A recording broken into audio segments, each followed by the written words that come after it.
Que bom estarmos mais uma vez aqui juntos para continuarmos nessa nossa trilha, na qual nós dizemos que estamos caminhando com o Papa Francisco. Esse momento agradável, uma breve formação, na qual nós temos o objetivo de apresentar e ajudar a refletir sobre o ensinamento do pontificado do Papa Francisco na Igreja em Conversão e Saída. Lembro que da última vez ficamos justamente refletindo sobre essa frase que há ali no Fides et Ratio de João Paulo II, que a fé e a razão constituem como que as duas asas pelas quais o espírito humano se eleva para a contemplação da verdade. E hoje continuamos justamente nessa abordagem do Papa, que lembra que a razão, que o ensinamento deve ser constante na Igreja. E nesse capítulo terceiro que nós continuamos hoje e vamos concluir, ficando depois os próximos capítulos para os outros vídeos, nós vimos a primeira parte já. Todo o povo de Deus anuncia o Evangelho. E depois ele vai se deter mais naquilo que se chama os ministros ordenados, que popularmente nós chamamos de padres. Claro que também os bispos que exercem a função sacerdotal. Principalmente trabalhando a homilia, a preparação da pregação e uma evangelização para o aprofundamento do querigma. Nós vamos tocar em pontos mais rápidos, porque isso se destina a uma leitura muito mais àqueles que exercem o sacerdócio como função, mas também é importante conhecermos esta visão do Papa, porque todos nós outros, líderes em cada um em sua igreja doméstica, sua família, líderes nas ações pastorais na igreja, também, de alguma forma, utilizamos essa mensagem, essa comunicação que está ali na homilia dos padres de nossas comunidades paroquiais. No número 135, afirma o Papa Francisco: consideremos agora a pregação dentro da liturgia, que requer uma séria avaliação por parte dos pastores. Aqui ele chama de pastores, os padres e os bispos. Determinei particularmente, e até com certa meticulosidade, na homilia e sua preparação, porque são muitas reclamações relacionadas com este ministério importante e não podemos fechar os ouvidos. No número 136, logo adiante, ele diz: renovemos a nossa confiança na pregação, que se funda na convicção de que é Deus que deseja alcançar os outros através do pregador, e de que ele mostra o seu poder através da palavra humana. Então, Deus quer nos alcançar através do pregador e ele mostra o seu poder através da palavra humana. É muito importante nos determos aqui, porque devemos observar que o Papa nos ensina que nós somos instrumentos de Deus. Aí, é claro, ele está falando do sacerdócio e da função na liturgia de fazer a homilia, mas nós vamos tirando esses paralelos para habituarmos, dentro daquele nosso esforço, de manter a mensagem cristã, de levar a alegria do Evangelho às comunidades que pertencemos. No número 138, o Papa afirma: a homilia não pode ser um espetáculo de divertimento. Não corresponde à lógica dos recursos mediáticos, mas deve dar fervor e significado à celebração. Então, é lembrando que não pode ser algo estradalhoso, algo muito cheio de funções midiáticas que atingem a emoção, mas também não pode ser algo muito frio. Precisa estar ali no justo equilíbrio, que não vive feito como se fosse um show, como se fosse um espetáculo, nem vive na igreja a homilia como se fosse algo apático, algo sem graça, algo sem um esforço mínimo de comunicação. O Papa também nos alerta a importância do diálogo. E aí nós devemos lembrar que o diálogo é sempre importante. Na nossa relação no encontro pessoal com Deus, a oração, estamos em diálogo. A missa que é a oração por excelência da igreja, é também um diálogo dos seus fiéis com Deus Pai, que nós estamos ali prestando a nossa ação de graças ao Pai, através do Filho, Jesus Cristo, na força do Espírito Santo. Então, é preciso que haja uma interação. Isso também deve acontecer em todos os momentos pastorais nossos. Nós precisamos estar abertos. Não significa que nós vamos aceitar tudo, que nós podemos ter que compreender aquilo que não cabe, mas é preciso conversar. É preciso estar sempre na função do diálogo que tanto ajuda a compreender e a se fazer ser compreendido. Palavras que abrasam os corações, abre esta sessão com o parágrafo número 142 da Evangelii Gaudium. Um diálogo é muito mais do que a comunicação de uma verdade. Realiza-se pelo prazer de falar e pelo bem concreto que se comunica através das palavras entre aqueles que se amam. É um bem que não consiste em coisas, mas nas próprias pessoas que mutuamente se dão em diálogo. Mutuamente se dão no diálogo. É importante pensar nisso. A gente não pode manipular as pessoas, a gente não pode querer manipular ideias. É preciso perceber que há sujeitos, interação, e dessa interatividade é que surge no diálogo a possibilidade de somarmos uns com os outros. No 145, ele fala da importância da preparação da pregação e dá, por assim dizer, este ensinamento aos sacerdotes. A preparação da pregação é uma tarefa tão importante que convém dedicar-lhe um tempo longo de estudo, oração, reflexão e criatividade pastoral.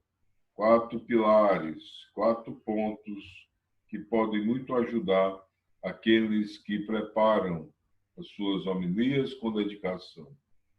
Com muita amizade, diz o Papa, quero deter-me a propor um itinerário de preparação da homilia. E é aí que no documento ele vai desenvolvendo toda uma série de informações, de uma certa generosidade da própria experiência dele, que ele põe para os sacerdotes como algo dado e desenvolvido como conselhos. Claro que sempre há que se respeitar cada um, cada situação, cada diocese e paróquia, mas ele se põe aqui como um pastor, como aquele que quer generosamente pôr ideias e colocar aos outros. A escuta do povo. Ele lembra que o pregador deve também pôr-se à escuta do povo. É aquilo que tratamos há pouco. É preciso que haja diálogo. Não pode ser uma via de mão única.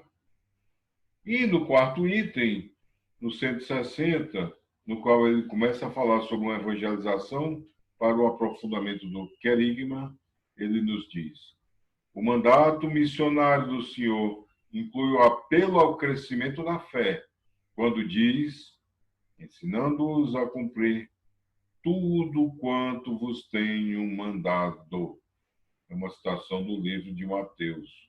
E é importante a gente compreender, e é um resgate também nas últimas décadas, da importância daquilo que a gente chama o anúncio querigmático, principalmente na catequese.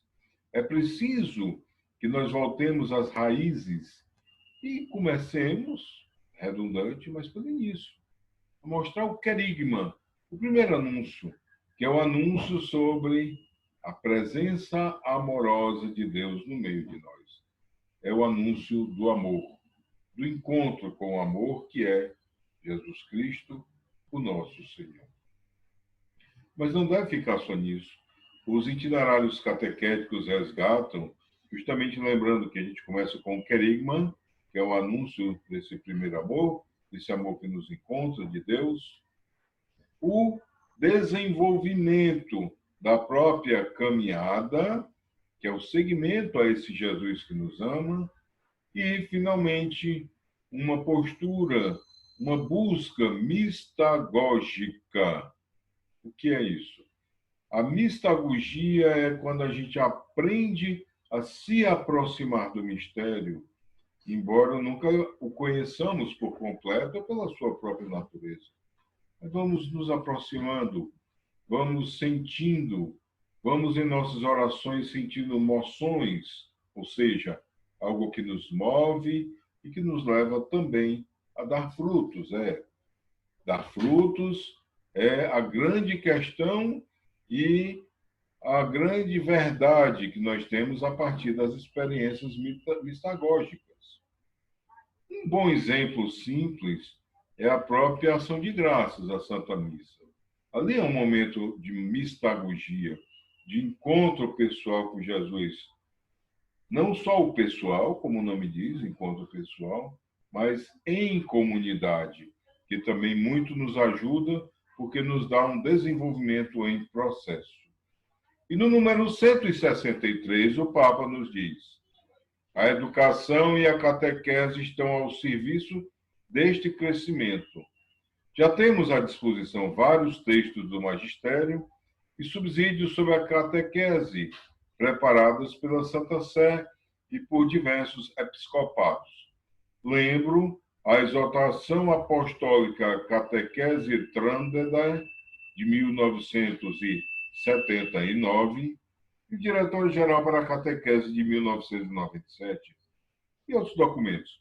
Inclusive, esse Diretório-Geral foi atualizado recentemente, no ano agora de 2020, acabou de sair nas livrarias, ainda em meio a esse momento de pandemia, e é um documento ótimo para a gente estudar, para a gente buscar uma orientação maior, para nos atualizarmos. Mesmo aqueles que já têm muita experiência na catequese, é preciso que esteja sempre se renovando, reciclando os seus conhecimentos, buscando aprender mais. No número 9164, sobre o querigma, o Papa lembra: voltamos a descobrir que também na catequese tem um papel fundamental. O primeiro anúncio, ou o querigma, que deve ocupar o centro da atividade evangelizadora e de toda a tentativa de renovação eclesial. Então, esse amor de Deus é aquele que pode nos ajudar nesta renovação que o Papa tanto pede a toda a Igreja.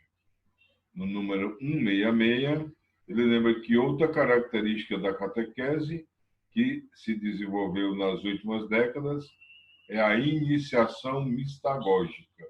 Aqui, para repetir, ficar bem claro. É a aproximação com o mistério de Deus. É experiencial, não é ensinada. Ela pode ser orientativa, mas precisa ser procedida pelo sujeito. Portanto, ela é subjetiva. Ela depende da relação do sujeito com outro sujeito. O fiel, aquele que está caminhando, e o próprio Deus.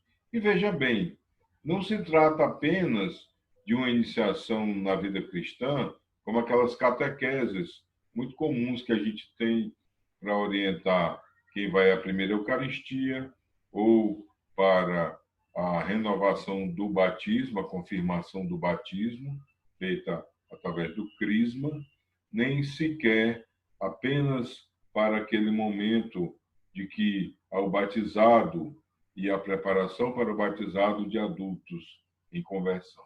Não. Em todos esses momentos são importantes. Quando a gente está na primeira comunhão, quando a gente faz aquele momento tão belo de renovação do nosso batismo, para logo em seguida receber Jesus, como também se faz na unção com o óleo, através do crisma. Toda essa preparação que nos leva a esses momentos tão belos do sacramento, eles são importantes. Mas durante toda a nossa vida, como batizados, como pessoas eucarísticas e como pessoas confirmadas, ou seja, dentro dos sacramentos que nós vivemos, acreditamos e nos desenvolvemos, nós estamos perpetuamente em iniciação à vida cristã, em movimento de renovação, em movimento de constante conversão. É feito no tempo, é feito em processo. E o Papa nos lembra essa belíssima frase do beato Pedro Fabro: o tempo é o mensageiro de Deus. E aí chegou o nosso tempo. E lembro que qualquer que seja a versão de tradução que se tenha das diversas editoras, é interessante você puder comprar e criar essa vontade, esse desejo e a ação de ler esse documento tão belo. Também podem ir no site da paróquia, paroquiacristoreicea.com.br, e ali no menu, na seção Downloads, você pode obter o documento. paroquiacristoreicea.com.br. O documento está ali em PDF e você pode ter acesso gratuitamente, liberado pelo próprio Vaticano. Até a próxima e continuemos, então, caminhando com o Papa Francisco.